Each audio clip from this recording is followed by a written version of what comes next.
Halo semuanya, perkenalkan nama saya Rizky Utomo. Di sini saya sedang mengerjakan tugas kuliah. Ya, maklumlah nama juga mahasiswa pasti ada tugas. Oke, lanjut. Nama tugasnya adalah membuat video. Yeay. Tapi kan kamu sedang buat video, Bang. Ya, memang ini tugasnya. Wajar, namanya juga pertama kali buat video. Oh, gitu ya, Bang. Oke, tidak perlu memperpanjang waktu lagi. Mari kita mulai.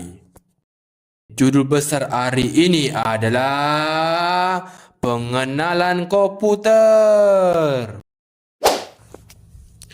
Pengenalan komputer. A. Pengertian komputer. Komputer berasal dari bahasa Inggris yaitu komputer yang berarti menghitung dan computing yang berarti mengoperasikan atau menggunakan mesin untuk melakukan proses perhitungan.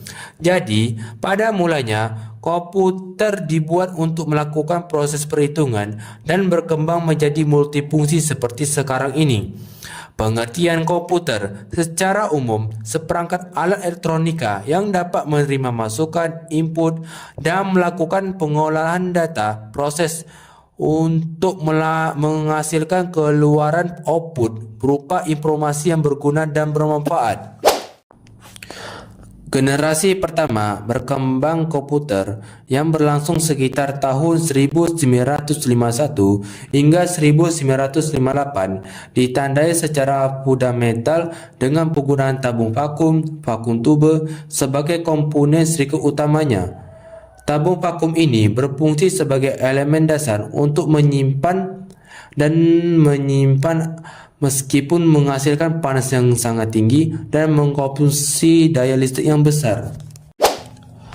Perkembangan komputer generasi kedua yang berlangsung sekitar tahun 1959 hingga 1963 ditandai dengan ditemukannya dan digunakannya transistor sebagai pengganti komponen tabung vakum yang dominan pada generasi 1. Transistor jauh lebih kecil, lebih cepat dan lebih handal dan mengkonsumsi energi lebih sedikit dibandingkan tabung vakum. Generasi komputer ketiga yang berlangsung dari tahun 1964 hingga 1979 ditandai dengan ditemukannya dan digunakannya sirkuit terpadu atau IC. IC ini merupakan gabungan dari banyak transistor dan komponen lainnya yang dipadatkan pada satu skit silikon kecil. Penggunaan IC membuat komputer menjadi jauh lebih kecil, lebih cepat, lebih efisien, dan memiliki kapasitas memori yang lebih besar dari generasi kedua.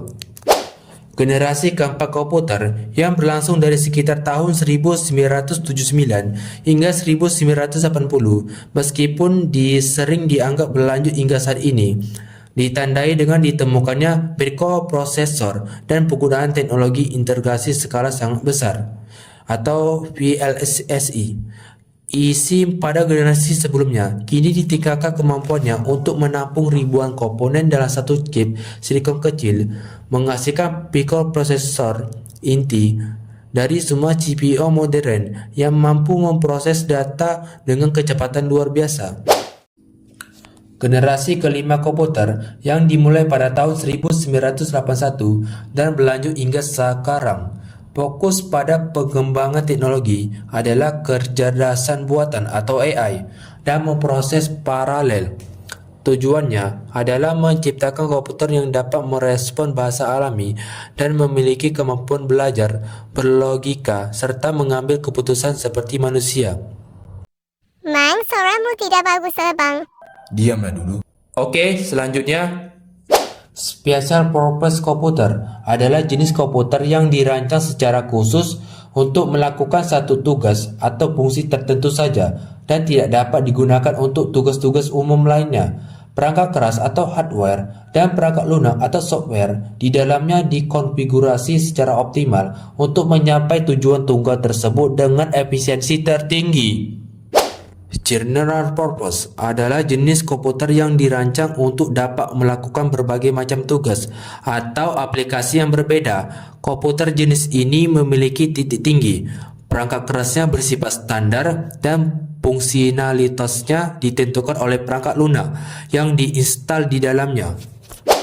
Komputer analog adalah jenis komputer yang dirancang untuk mengolah data analog, data yang bersifat kontinu atau berkelanjutan, bukan data diskrit digital seperti 0 dan 1. Data analog ini umumnya direpresentasikan oleh besaran fisik yang terus berubah-ubah seperti tegangan listrik, suhu, tekanan, atau kecepatan. Komputer digital. Komputer digital adalah jenis komputer yang dirancang untuk mengolah data digital yang bersifat diskrit atau terputus-putus. Data ini direpresentasikan dalam bentuk kode biner, yaitu angka 0 dan angka 1. Komputer hybrid. Komputer hybrid adalah jenis komputer yang menggabungkan kemampuan terbaik dari komputer analog dan komputer digital. Komputer ini mampu menerima data analog yang kontinu, memprosesnya, kemudian mengkonversinya menjadi data digital untuk perhitungan logis dan penyimpanan atau sebaliknya. Berdasarkan ukuran dan kemampuan. A. Microcontroller. Microcontroller adalah sebuah chip komputer kecil dan lengkap yang dirancang untuk mengendalikan suatu fungsi spesifik dalam sebuah sistem tertanam. Berbeda dengan mikroprosesor yang menjadi otak PC, microcontroller adalah komputer dalam satu chip yang di dalamnya sudah terintegrasikan. B. Mikrokomputer. Mikrokomputer adalah istilah yang digunakan untuk merujuk pada komputer yang menggunakan mikroprosesor sebagai unit pemroses pusat, CPU utamanya. Mikrokomputer dikenal karena ukuran yang kecil dan biaya yang relatif rendah, sehingga dapat digunakan oleh individu. C. Mini komputer. Mini komputer adalah komputer yang secara fisik lebih besar dan lebih kuat daripada mikrokomputer PC, tetapi lebih kecil dan lebih murah daripada mainframe. Istilah ini mulai populer pada tahun 1960 dan 1970. Mini komputer dirancang untuk mendukung banyak pengguna secara bersama atau multi-user dan memiliki kemampuan memproses memori dan penyimpanannya yang jauh lebih besar daripada komputer pribadi atau mikrokomputer. D. Mainframe. Mainframe adalah komputer yang berukuran sangat besar dan berdaya tinggi yang dirancang untuk memproses volume data yang masif dan menjalankan aplikasi penting dengan tingkat keandalan yang ekstrim. Mainframe mampu mendukung ribuan pengguna dan aplikasi secara simultan. Mereka dikenal dengan skabilitas keandalan 24,7, ketersediaan tinggi, dan keamanan yang superior.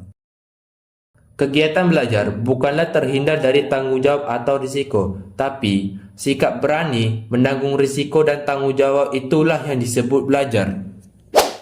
Terima kasih telah menonton video ini. Saya harap video ini menjadi pemahaman baru tentang pengenalan komputer. Sampai jumpa lagi untuk video selanjutnya. Bye bye.